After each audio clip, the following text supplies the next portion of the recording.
Monsieur l'ambassadeur, et merci de nous avoir accordé cet entretien. L'Algérie et la Chine entretiennent des relations historiques.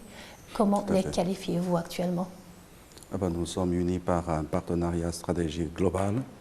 Ce partenariat stratégique global a été fondé par nos deux chefs d'État en 2014. Donc nous avons un très très haut niveau de relations bilatérales. Nous avons une très forte et traditionnelle amitié qui remonte aux années 50 du siècle dernier. Il faut dire que notre relation bilatérale n'a jamais eu de problème particulier. Elle a toujours été très très bonne. Et puis elle a pris un nouvel essor depuis le début de ce siècle, et ce qui nous a conduit à mettre en place ce partenariat stratégique global. C'est donc un résultat très logique du développement de notre relation d'amitié et de coopération traditionnelle. Dans le volet économique du partenariat économique entre l'Algérie et la Chine, la Chine demeure le premier fournisseur de l'Algérie. Par contre, le pays n'occupe par contre que le 15e rang du classement des clients de l'Algérie.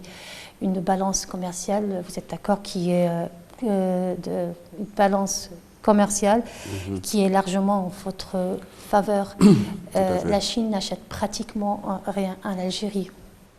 D'abord, je suis tout à fait d'accord avec vous. La Chine est le premier pays fournisseur de l'Algérie, et je dirais même que la Chine est le premier partenaire économique de l'Algérie. Nous avons un partenariat économique très très fort qui couvre pratiquement l'ensemble des secteurs. Et cela étant dit, je suis aussi d'accord avec vous pour dire que c'est vrai, il y a un déficit commercial côté algérien. Nous en sommes conscients et nous sommes prêts à prendre des mesures pour améliorer les choses. Mais en même temps, je voudrais aussi vous dire, madame, il faut aussi prendre conscience que l'essentiel, à hauteur de 95% des exportations algériennes, est constitué de hydrocarbures. Alors, vu la longue distance géographique qui sépare la Chine de l'Algérie, il est quand même difficile pour la Chine de s'approvisionner en hydrocarbures algériens. Donc, pour l'instant, c'est vrai, il y a un déficit commercial. Et côté chinois, on pense qu'il faut essayer de régler ce problème en continuant d'accroître nos échanges commerciaux, nos liens économiques. Et on pourrait jouer un rôle plus important, par exemple, dans le domaine des investissements, dans le domaine de transfert de technologie, dans le domaine de la mise en place du développement des partenariats. Voilà. Justement, plusieurs responsables algériens ont pris la parole, ils ont incité la Chine à investir plus dans des projets créateurs de richesses et d'emplois dans le cadre justement du rééquilibrage de cette relation économique. Une question simple, qu'est-ce qui vous empêche de diversifier vos investissements en Algérie dans le domaine du textile, l'électronique, mais aussi la sidérurgie? Alors aujourd'hui, je pense qu'il y a quand même une tendance à l'accroissement des investissements chinois en Algérie. D'abord, aujourd'hui, nous avons déjà investi 2,6 milliards, 2,6 milliards de dollars dans le domaine surtout pétrolier, gazier, minerai. Et aujourd'hui, au fur et à mesure que l'Algérie met en place cette politique de diversification économique, de nouvelles opportunités apparaissent, notamment dans le domaine touristique, par exemple, notamment aussi dans le domaine automobile et aussi en matière électronique. Et donc, je pense que ce genre d'opportunités ne manque pas, et on essaiera de saisir ces opportunités pour accroître nos investissements en Algérie. Des projets en négociation, par exemple, dans le domaine de l'automobile? Par exemple, dans le domaine de la téléphonie mobile, au moins 2 projets sont en discussion, et aussi dans le domaine automobile. Et plusieurs constructeurs automobiles chinois se sont portés candidats pour des projets de montage, de production automobile, et quelques-uns d'entre eux attendent toujours l'agrément des autorités algériennes. C'est un marché important pour les constructeurs automobiles chinois qui ont l'intention quand même de faire de l'Algérie d'un pays tremplin pour ensuite exporter vers d'autres pays de la région. Donc l'Algérie en elle-même est déjà un marché attrayant pour les constructeurs automobiles chinois et en plus on veut faire de l'Algérie un pays hub, un pays tremplin pour ensuite exporter vers d'autres pays de la région. Et comment vous jugez aujourd'hui le climat des investissements en Algérie et le climat des affaires? Des efforts ont été faits, des efforts tout à fait louables, et il faut les apprécier à leur juste valeur. Et ensuite, il faut continuer à faire des efforts, et comme dans le reste du monde d'ailleurs. Côté chinois, on continue de faire des efforts pour essayer d'attirer le plus d'investisseurs possible. Je pense que c'est aussi le cas en Algérie. On a toujours intérêt à améliorer le climat, l'environnement des affaires pour faire venir, attirer de plus en plus de businessmen, d'investisseurs, bien sûr. Est-ce que ce climat est favorable aujourd'hui pour les investisseurs chinois? C'est difficile de dire s'il est favorable ou pas. Il faut différencier les secteurs. Pour peut-être un certain nombre d'entreprises de grande taille, la situation leur permet quand même de chercher à travailler en partenariat avec des opérateurs locaux, mais c'est vrai aussi que pour des PME, des petites et moyennes entreprises, c'est peut-être encore un petit peu difficile pour elles de venir comme ça aujourd'hui, dès aujourd'hui, en Algérie. Et est-ce que vous avez posé ces problèmes à votre partenaire ici en Algérie? On est en discussion constante avec les autorités algériennes, avec les milieux d'affaires algériens. On échange, oui, tout à fait. Le 49-51 ne vous pose pas de problème? Comme je vous l'ai dit, ça pose surtout des problèmes pour les PME. Pour les grandes entreprises publiques, ça pose moins de problèmes. Parce qu'elles sont plus grandes, elles sont plus fortes, elles ont une plus grande capacité d'assumer des risques. Mais pour les PME, parfois, c'est un petit peu plus délicat et c'est tout à fait compréhensible. Et lorsque j'ai 500 000 $, j'ai 500 000 € pour investir ici, pour ouvrir un restaurant, alors que je ne peux pas être le patron, parfois ça pose des problèmes. C'est vrai, c'est vrai. Donc il faut quand même différencier. Ça dépend des secteurs. Certains partenaires de l'Algérie ont critiqué les mesures de restriction sur les importations. Tout à fait. En tant que premier fournisseur de l'Algérie, comment vous avez accueilli ces mesures? D'autant plus que dans le cadre du projet, l'avant-projet de loi sur l'avant-projet de loi de finances complémentaire, d'autres mesures seront prises dans ce sens.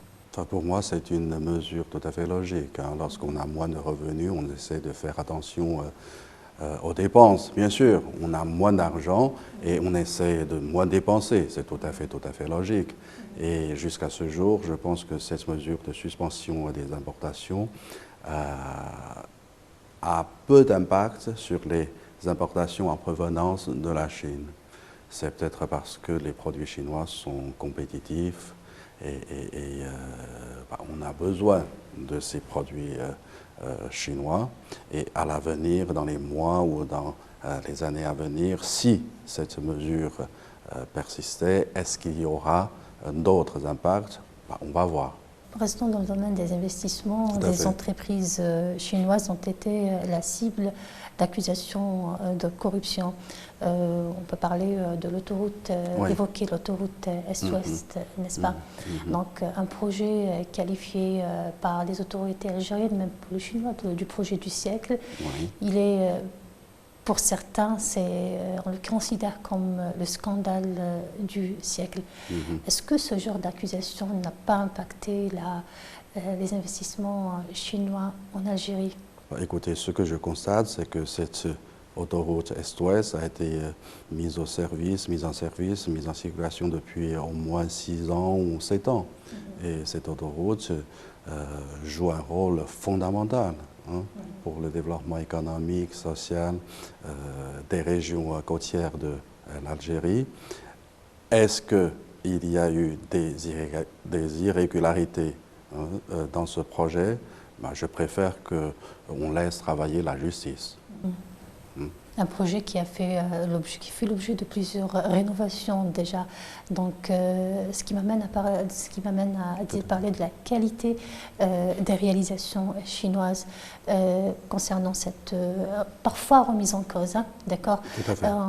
Il y a l'autoroute Est-Ouest, mais il y a aussi sur les réseaux sociaux, on voit des vidéos, des gens partager des vidéos montrant carrément des photos de réalisation sur des logements ADL, par exemple. Donc, voilà. Écoutez, concernant l'autoroute Est-Ouest, moi, personnellement, j'ai emprunté, utilisé à de nombreuses reprises l'autoroute Est-Ouest, surtout le tronçon centre et le tronçon ouest. Je pense que la qualité est bonne et satisfaisante dans l'ensemble et ce projet vient d'être réceptionné par les autorités algériennes. Est-ce qu'il y a des problèmes de qualité? Il faut poser surtout la question, je pense, aux autorités chargées du transport algériennes. Et je voudrais aussi souligner en même temps qu'il y a aussi un autre aspect pour un projet d'infrastructure, c'est l'entretien. Il ne faut pas non plus oublier que durant les 6 ou 7 ans qui ont suivi la mise en circulation de cette autoroute, les entreprises chinoises se sont toujours montrées disponibles pour assurer l'entretien de ces autoroutes et très très souvent sur leurs propres frais. Et d'ailleurs, pour tout projet autoroutier, la règle internationale, c'est qu'il faut mener des travaux, je ne dirais pas quotidiens, mais permanents quand même. Et il faut faire attention à l'entretien des autoroutes. Et toutes les 3 ou 5 ans, il faut mener des travaux de réhabilitation de grande envergure. Et donc,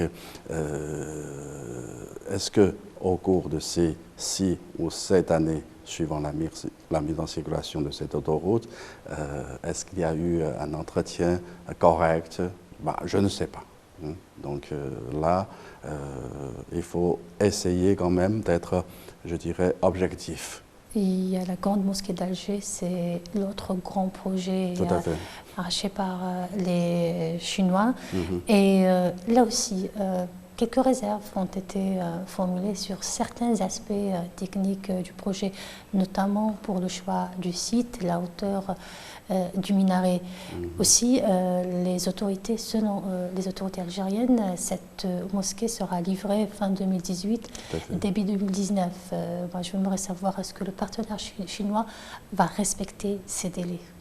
Écoutez, le projet a été décidé par les autorités algériennes. Le plan architectural a été fait par une société d'études allemande. Le site a été choisi par la partie algérienne. Une société chinoise a été chargée d'exécuter les travaux. Et ce que je peux vous dire, c'est que jusqu'à ce jour, enfin pour l'instant en tout cas, les travaux avancent normalement, plutôt bien. Et je pense que cette société chinoise est tout à fait confiante pour la livraison de ce projet d'ici à la fin de l'année. Oui. D'accord. La totalité du projet, ou on parle de la salle des prières? Enfin, je dirais une livraison,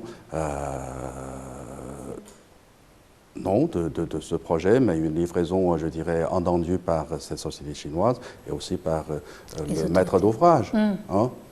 Il y a un consensus sur la notion de livraison. D'accord, exactement. Ok, il y a un autre projet, c'est le port centre, oui. Du centre de Hamdaniya. Tout à fait. Dites-moi, est-ce que la Chine a effectivement émis des réserves sur les partenaires algériens, les partenaires privés? Jamais, parce qu'il y a eu beaucoup. C'est un projet stratégique algérien, un projet présidentiel, un projet qui jouera un rôle déterminant pour le développement économique de long terme de l'Algérie. Et côté chinois, on est heureux de pouvoir accompagner l'Algérie dans ce projet et on a toujours respecté le principe de non-ingérence. Donc, il appartient aux autorités algériennes de proposer les opérateurs algériens chargés de ce projet. Et côté chinois, on a proposé la nôtre. Voilà. Est-ce qu'on peut connaître l'état d'avancement de ce projet? Où sommes-nous aujourd'hui par rapport à ce projet? Oui. L'avancement de ce projet? Aujourd'hui, on est toujours en discussion. C'est qu'aujourd'hui, côté algérien, on veut quand même mener une nouvelle étude de faisabilité pour vérifier ce qui a déjà été fait.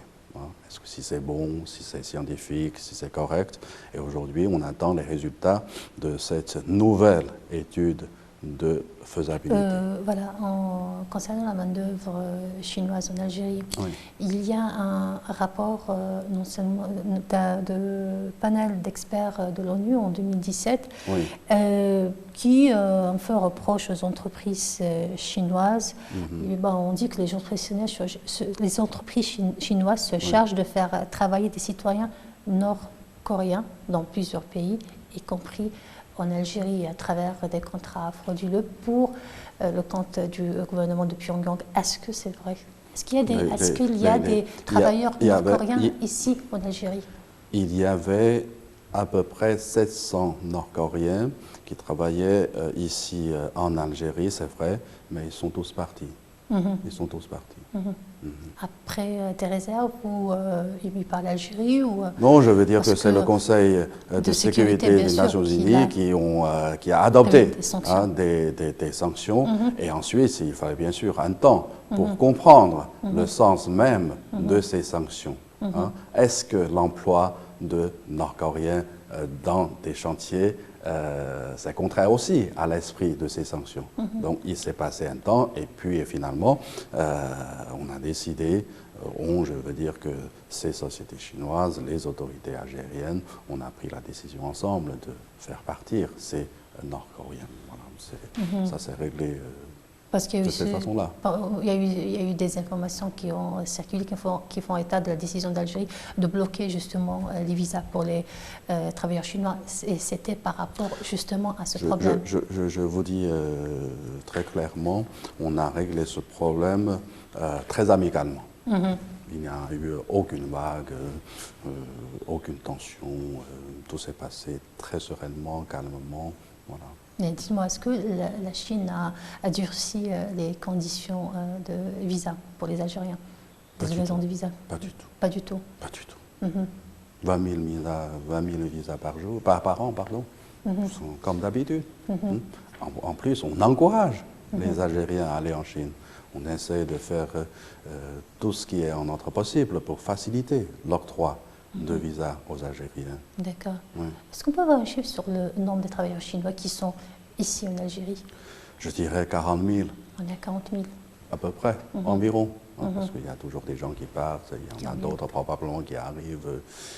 Voilà. D'accord. L'Algérie a engagé des négociations, en fait, c'est ce qu'on a déclaré. Les autorités algériennes ont déclaré que l'Algérie a engagé des négociations avec l'Union européenne ou aussi avec la Chine dans le cadre de la lutte contre la surfacturation pratiquée par les importateurs algériens. N'est-ce pas? Une surfacturation qui coûte quand même, qui pèse lourdement sur la facture des importations, environ 20 milliards de dollars par an, selon un ministre, sur les chiffres communiqués par un ministre, n'est-ce pas? Est-ce que la Chine est prête à s'associer à l'Algérie dans ce domaine? Bien sûr, la Chine est un pays ami. Parce que quand on dit surfacturation et importation, la Chine est directement la Chine, c'est un pays ami, c'est un pays frère de l'Algérie. Si les autorités algériennes nous font la demande, il répondra, bien sûr. On est toujours prêt à coopérer avec les autorités algériennes. Il n'y a aucun problème, bien sûr. Et la demande n'a pas été faite? On a toujours des discussions, des échanges entre nous. Oui, dans ce cadre. Oui. Très bien, parfait.